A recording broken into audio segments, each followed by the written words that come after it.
দিনের বেলা যেখানে হাজার হাজার মানুষের কোলাহল, রাত ২টার পর সেখানে নাকি নেমে আসে এক হাড়হিম করা নীরবতা।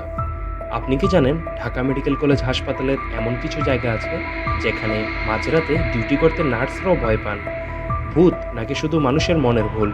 ভিডিওটি ১ সেকেন্ডও স্কিপ না করে শেষ পর্যন্ত দেখুন, কারণ শেষের টুইস্টটি আপনার চেনা ধারণাই বদলে দিবে।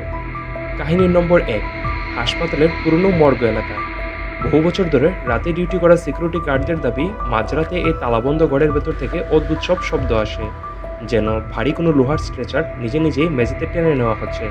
প্রচলিত আছে, একবার এক নতুন গার্ড দরজার ফুটো দিয়ে ভেতরে তাকাতেই দেখেন ভেতরের খালি স্ট্রেচারগুলো নাকি বাতাসে ভাসছিল। ভয়ে সেই গার্ড পরদিনই চাকরি ছেড়ে পালিয়ে যান। কাহিনী নম্বর ২, ১৬ নম্বর ওয়ার্ডের সে অদৃশ্য রোগী। লোকমুখে শোনা যায়, এক ঝড় বৃষ্টির রাতে ডিউটিরত এক নার্স দেখেন বেডে বসে এক রোগী ছটফট করছে। তিনি ইঞ্জেকশন দিতে এগিয়ে যেতেই রোগীটি তার দিকে মুখ ঘোরায়। নার্স দেখেন সে অবয়বের কোনো চোখ নেই, শুধু দুটো অন্ধকার গর্ত। নার্স চিৎকার করে জ্ঞান হারান। পরে জানা যায় সেই বেডের আসল রোগী ৩ দিন আগেই মারা গিয়েছেন।